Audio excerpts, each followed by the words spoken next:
Hello guys welcome to our mini vlog. म चाहिँ आज बेलुका बेलुका भिडियो बनाउँदैछु। आज चाहिँ भिडियो बनाउनु भ्याइएन नि त, आज धेरै काम थियो अनि फोनमा चार्ज पनि थिएन, लाइन पनि थिएन नि त गाइज। अनि त्यही भएर आज चाहिँ अलिक ढिलो ढिलो बनाउँदैछु भिडियो बनाउने। आज खासै पनि थिएन, मन पनि थिएन। फुलहरू पनि पुरै सुकिरहेछ अहिले त, जाडोमा फुलहरू पनि पुरै सुक्दो रहेछ। भिडियो त पुरै उनीहरू मात्रै देखिरहेछ। Hello Aashika miss. ओ आशिका के गर्नुभएको तपाईँ? अनि यतिखेर लुगा धुएर शनिबारको बेलुकाखेरि लुगा धुएर नि भोलि 10 बजी सुक्छ त? 8 बजी यता हेर भन्नु न। अनि दिनभर चाहिँ के गर्नुभयो? डेटिङ जानुभयो कि सुती सुताइ भयो मजा आज बिदाको दिन? अनि सुरुमा ड्रेस धुएर कोदो टिप्नु पर्छ कि कोदो टिपेर ड्रेस बेलुका चाहिँ अब न घाम लाग्छ राति?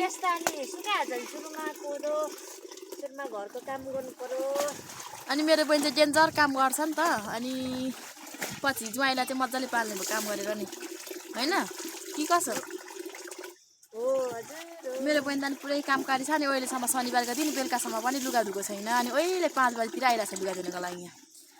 अनि कम त काम गर्छ त राम्रो काम पनि थोरै छैन हौ, काम अति गर्छ। मैले चाहिँ आज बिहानभरि काम चाहिँ यति लुगा धुएँ, यति बास भरि, तर यति धुन पनि लास्टै ढिलो भयो।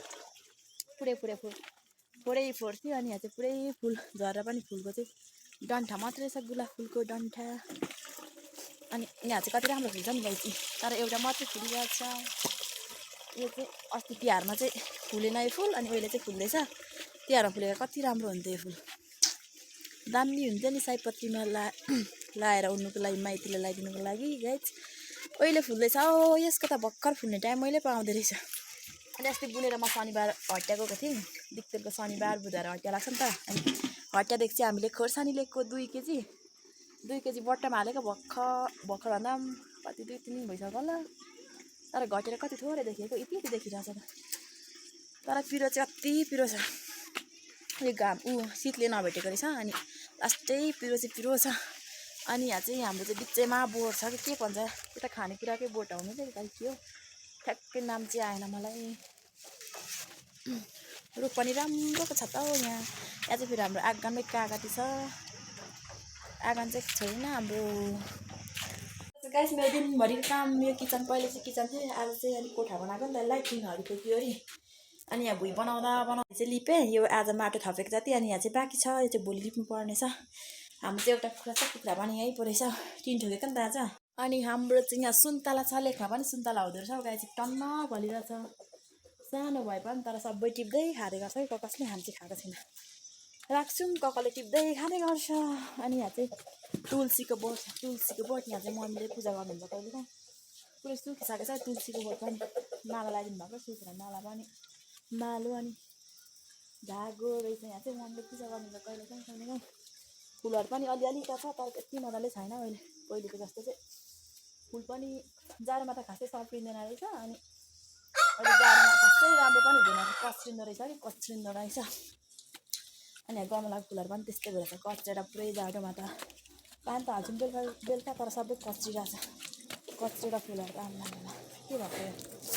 हाम्रो पप्पी, कुकुरको नाम चाहिँ पप्पी हो नि त। हाम्रो पनि पप्पी बसिरहँदो रहेछ बिचरा। यसको चाहिँ एउटा क्लचले फुटाइदिएर कस्तो भइरहेछ, एउटा चाहिँ राम्रै देख्छ, सुताइ छ। यो घरको मान्छेलाई चाहिँ केही गर्दैन, अनि फाल्टो घरको मान्छेलाई चाहिँ पुरै भुकिदिन्छ कि यसले। घरमा त कुकुर पनि डन हुन्छ हौ गाइसहरू। कहाँले घोचेको त पप्पी उठिस, पप्पी चाहिँ उठिसक्यो यहाँ पप्पी। यता हेर त पप्पी, यता हेर न, यता। माई गड, यहाँ चाहिँ पुरै फुल फुलिरहेको छ पिङ्क कलरको, धेरै पुरै छ रासको देख्नु। त्यो धारामाथि छ, राम्रो फुलिरहेछ। यो चाहिँ पुरै राम्रो ठुलो बोट हुँदो रहेछ, दामी फुलिरहेछ। फुल चाहिँ यता पनि यस्तो राम्रो फुल भएर चाहिँ घरमै राम्रो क्या। अनि यहाँ चाहिँ भर्खर गुलाब फुल फुल्दो रहेछ गाइस, पिङ्क कलरको गुलाब फुल रहेछ, पिङ्क कलरको। लुगा धुइसकेको अनि पुरै पखालेको त, अनि पानी फोरै निस्किरहेको छ त मुनि माथि त, के भएको यो? लुगा धुनु पनि जान्दैन रहेछ वाच्चामा यत्रो भएर, के भएको जिन्दगी? पुरै पखालेको लुगा पुरै सेतो झरिरहेछ। लुगा धुने मान्छे चाहिँ यिनै हुन्, काली दिलवाली छिन् मेरो बहिनी।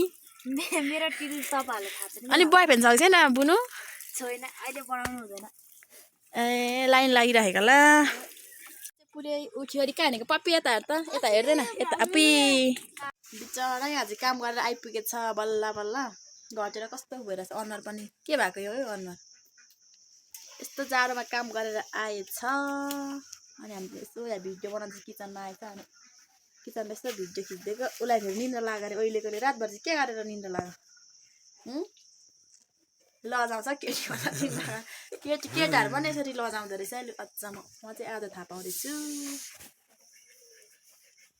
यहाँ चाहिँ फेरि सयपत्री फुल फुलेछ भर्खर फुल्दैछ हौ तिहारमा फुलेको कति राम्रो हुन्थ्यो नि त हौ माइतीहरूलाई लगाइदिनुको लागि सयपत्री पनि भर्खर फुल्दैछ अनि ए यसलाई त सयपत्री अरे यो खै के फुल पो यसलाई त के फुल भन्छ गदाबारी फुल अनि सयपत्री फुल सँगै फुलेछ तिहारमा फुलेका चाहिँ अति राम्रो हुन्थ्यो अति राम्रो यहाँ आउन यहाँ अति राम्रो हुन्छ लजाउने मान्छे चाहिँ यता हुनुहुन्छ दारा देखाउन आएको होला उसको दारा ला फुल के गरेको हौ तँ आफै भाँचेको ला ओहो गाई फुल पनि के भएको यो फुल भाँचिगयो यहाँ नि सयपत्री फुल चाहिँ मलाई मनपर्छ भन्दा पनि सबै फुल नै मनपर्छ है माई गड कति मिठो बनाएको यो फुल्दै गर्दा पुरै तिहारको भाइब्स पायो त गाई तिहारमा यस्तो फुल उन्दा हात दुखेर ढाड दुखेर अति भन्छ नि त फेरि हाम्रोतिर चाहिँ धेरै माइतीहरू हुन्छ अनि फुल पनि धेरै चाहिन्छ अनि सबैलाई एक एक माला लगाइदिनुपर्छ अनि सबैलाई पुर्याउनु पर्छ अनि त्यही भएर उड्नु पनि वास्तै गाह्रो हुन्छ ढाड दुखेर एक दिन अनि रातभरि हुन्छ हामी चाहिँ पुरै यहाँ चाहिँ फेरि एउटा हाम्रो अम्बकको बोर्ड छ अम्बक पुरै चोर्न आउँछ क्या मान्छेहरू पुरै उमाथि टुप्पीमा ती तिनजना चढ्नु खोज्दैछ अनि यो मलाई हेपेको होइन र मेरो घरको अम्बक सुन्तला चोरेर चोर्नु आउँछ आफै चोरेर खाँदैछ पस्नु खोज्दैछ एकजना उमाथि टुप्पीमा छ अम्बक टिप्दैछ के भएको यो पारा नखाइ खाँदा पनि खाइदिन्छ अनि के गर्नु यो पनि फुल हो फुल चाहिँ तर यसलाई के ढोक्रे फुल के भन्छ व्हाइटमा पिङ्कमा हुँदो रहेछ हाम्रो चाहिँ यो येल्लो कलरमा हो येल्लो कलर त्यो पनि दामी फुल्छ हौ फुल्नु चाहिँ तर यो चाहिँ पुरै पात पनि कति हरियो हौ हरियो तर बोट काटेर सानो सानो छ सानो कति राम्रो फुल हो हरियो पुरै पात पनि हरियो तर फुल्नु चाहिँ येल्लो कलर फुल्छ गाइस मेरो अनुहार चाहिँ पुरै बिग्रिरहेको छ अहिले के भएको यो अनुहार डन्डी फोराएर के भएको यो भर्खर बोइस आउँदैछ मेरो त के यस्तै पुरै डन्डी फोराएर छ अम्बक टिप्ने मान्छेहरूले अम्बक चाहिँ मलाई पनि ल्याइदिएछ कस्तो छ है गाइस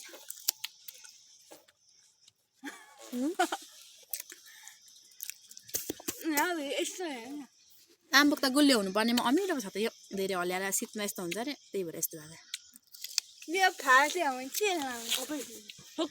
कुनै चाहिँ पुरै गुलियो छ कुनै चाहिँ लास्टमा अमिलो के भएको एउटै बोटमा पनि खाल परेको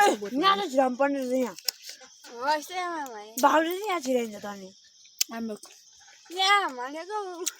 बेसीतिर चाहिँ अम्बक सकिसक्यो होला र हाम्रो लेकतिर चाहिँ अझै अम्बक छ नि त अनि यहाँ चाहिँ रक्छ है मेरो बहिनी यता चाहिँ फेरि लजाएर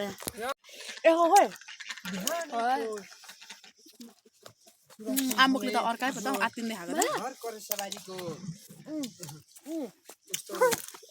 अम्बक पनि खानु हुँदैन नि त ढिलो ढिलो खान्छु घाउ छ पुरै यहाँ अरे के भएको यहाँ के को कमीले आउँछ त्यही अम्बक खाने मान्छेहरू छ आम्मामा के गरेको यहाँ अर्कोजना हुनुहुन्छ अम्बक खाने अम्बक टिप्ने मान्छे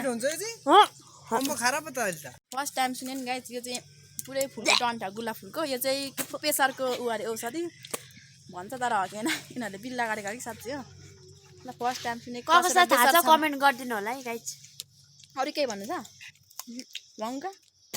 भङ्गा प्रेसरको दबाईहरू कति नमिठो छ मेरो बुन तर म भन्दा धेरै काम थियो तर आम्मामा आएछ कत्रो हौ अचम्म म चाहिँ बढिन नि त अझै म आयो भने के हुन्छ यता फेरि अर्को छ बाँस छ तपाईँलाई थाहा छ भने यो यसको नाम र यसले के काम गर्छ भनिदिनु होला कमेन्टमा त्यति भनिदिनु होला कस्तो सानो बोलेको दाइले त कति छिटो खाइसक्यो अम्बक अब एउटा छ बाँकी खानुको लागि अनि यहाँ अम्बक चाहिँ कतिको मिठो भइदिनु है अम्बक टिप्ने हो नि त चाहिँ रुख सानो छ जोक पनि चढ्छ क्या सानो ठुलो सबै कागज यहाँ बिचमा छ कागज चाहिँ पुरै सुकेर के भएको यहाँ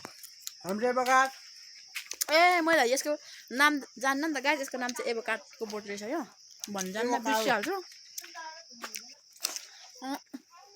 अन्त फेरि फर्सी छ फर्सी चाहिँ यो अब खाने होइन सुँगुरलाई चारो हुन्छ चारोतिर केही छैन नि त करेला फर्सीहरू यस्तै छ